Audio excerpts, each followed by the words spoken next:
This is Dr. Zorba, pastor, with my Thanksgiving update to my podcast. I bet you can smell the turkey. I certainly think of a lot of things like the green bean casserole with that cream of mushroom soup and those flaky onions on top. The stuff I like to make is the gravy. I really like to make the gravy.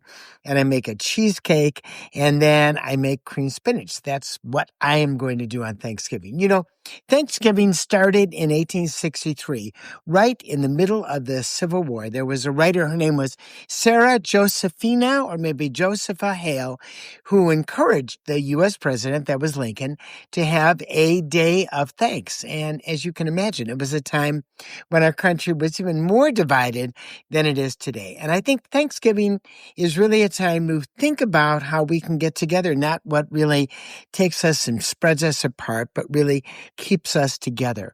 And my mother used to say, and God bless her heart, that when I was at my Aunt Myrtle and Uncle Albert's house, I should just be careful around Uncle Albert, because no matter what position I took, he would take the exact opposite position. And I kind of learned how to do that. So I've got some advice for Thanksgiving. First of all, this is not the day to diet. I mean, you don't diet on Thanksgiving. You diet on the day after Thanksgiving, but not on Thanksgiving. This is the time to feast. It's the time to eat just as much as you want to, but be careful about how much you drink. And I'm talking about alcoholic drinks, because if you drink a little too much, you never know exactly what sort of a discussion you're going to get into with some of those relatives that you may not actually agree with.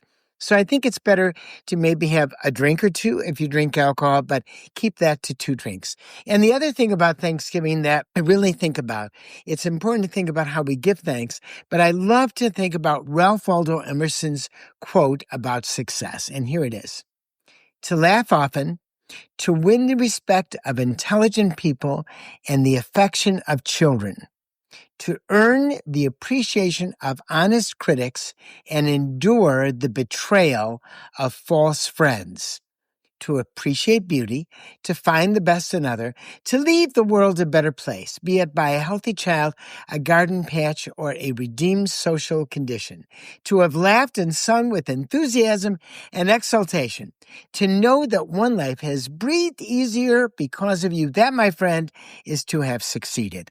And I think this is a time to think about that, and also to think about those near and dear to us that we may want to contact, that we haven't talked to for a while, to think about those who really don't have as much as we have and what can we do for them, and just to sort of make the world a better place. And how do we move forward in a world that sometimes is simply so divisive?